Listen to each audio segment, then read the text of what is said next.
વડોદરાની પારુલ યુનિવર્સિટીમાં અભ્યાસ કરતા 4 વિદેશી વિદ્યાર્થીઓને ટોળાએ બેટ દંડાથી ફટકાર્યા હતા. લીમડા ગામના તળાવ પાસે ધાર્મિક સ્થળે ચંપલ પહેરી સિગારેટ પીતા મામલો બીચક્યો હતો. 10 સામે એફઆઈઆર 5ની ધરપકડ કરવામાં આવી છે. વડોદરાની પારુલ યુનિવર્સિટીમાં અભ્યાસ કરતા 4 વિદેશી વિદ્યાર્થીઓ 14 માર્ચે ધૂળેટીની રજાઓ હતી સાંજના સમયે લીમડા ગામના તળાવ પાસે ફરવા ગયા હતા, જ્યાં તેઓ ધાર્મિક સ્થળ પર ચંપલ પહેરીને સિગારેટ પીતા હતા.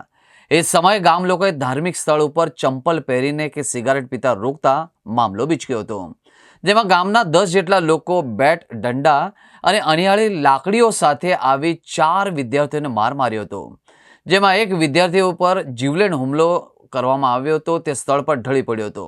હાલ તમામ ઇજાગ્રસ્તોને પારુલ સેવાશ્રમ હોસ્પિટલમાં સારવાર આપવામાં આવી રહી છે.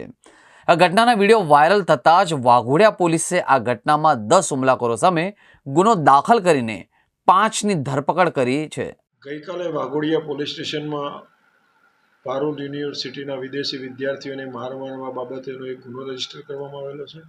જેની વિગત જોતા ધૂળેટીના સાંજના સમયે લીમડા ગામના તળાવ પાસે 4 વિદેશી વિદ્યાર્થીઓ પારુલના ગયેલા હતા અને તેઓએ ચપ્પલ પહેરેલા રાખેલા હતા અને બૂટ સમથિંગ પહેરેલું હતું અને નજીકમાં દરગાહ હતી. તો એ લોકોને કોઈ બૂટ ચપ્પલ પહેરીને અહીંયા ફરવું નહીં એ બાબતે સ્થાનિક સાથે બોલાચાલી થયેલી હતી અને એ અનુસંધાને બંને વચ્ચે મારામારી થતાં જે વિદેશી વિદ્યાર્થી છે થાઈલેન્ડના, એને માથાના ભાગે ઈજા થયેલાની વિગત જણાઈ આવેલ છે અને એ અનુસંધાને રાયોટિંગ વિથ ગુનો દાખલ કરવામાં આવેલો છે અને એ અનુસંધાને 5 જેટલા માણસોની ધરપકડ કરવામાં આવેલી છે અને 2 જુવેનાઇલ હતા, તેમને નોટિસ આપવામાં આવેલી છે.